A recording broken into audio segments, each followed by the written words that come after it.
வணக்கம் நண்பர்களே, நான் Manikandan. This is Mani's travels with hope. இது மாதிரி தொடர்ந்து பல வீடியோக்கள் வரப்போது. அதுக்கு நீங்கள் செய்ய வேண்டியது எல்லாம் நம்ம சேனலை சப்ஸ்கிரைப் பண்ணி ஆதரவு கொடுக்க வேண்டியது மட்டும்தான். இன்றைக்கி இந்த வீடியோவில் ஒரு முக்கியமான கோரிக்கையை பற்றி பார்க்க போகிறோம். அது என்ன கோரிக்கை அப்படின்னா, வேளாங்கண்ணிக்கு சேலத்தில் இருந்து ஒரு ரயில் வேண்டும் அப்படின்னு. ஏங்க, சேலத்திலிருந்து ட்ரெயின் இருக்குது, வாரத்துக்கு ஒரு நாள் இருக்குது, செவ்வாய்க்கிழமை இருக்குது, அதுவும் வாஸ்கோடகாமாவிலிருந்து வேளாங்கண்ணி வரைக்கும் வரக்கூடிய ட்ரெயின் இருக்குது அப்படின்னு சொல்லலாம். ஆனால் அந்த ட்ரெயின் எப்படி போகுதுன்னா, சேலத்திலிருந்து ஈரோடு போய் ஈரோட்டிலிருந்து மீண்டும் கரூர் திருச்சி வந்து அதுக்கப்புறம் வேளாங்கண்ணிக்கு போகுது தஞ்சாவூர் வழியாக.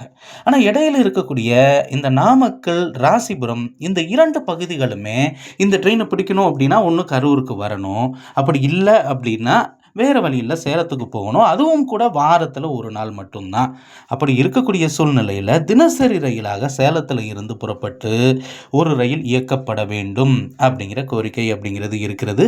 சேலத்திலிருந்து நாமக்கல், ராசிபுரம் வழியாக கரூர் வந்து அங்கிருந்து இந்த ரயிலானது திருச்சி, தஞ்சாவூர் வழியாக திருவாரூர் போய் அதற்கப்புறம் நாகப்பட்டினம் வழியாக இந்த ரயிலானது வேளாங்கண்ணிக்கு இயக்கப்பட வேண்டும் அப்படிங்கிற கோரிக்கை இருக்கிறது. ரயில்வே நிர்வாகம் இதை மனசில் வைக்கணும். காரணம் என்ன அப்படின்னா, இப்போ வேளாங்கண்ணி ரயில் நிலையத்தை மேம்படுத்தக்கூடிய பணிகள் அப்படிங்கிறது தொடர்ச்சியாக நடைபெற இருக்கிறது. அதற்கான டெண்டர் எல்லாம் கூடிய சீக்கிரம் விட போறாங்க, பிட்லைனும் அமைக்க போறாங்க.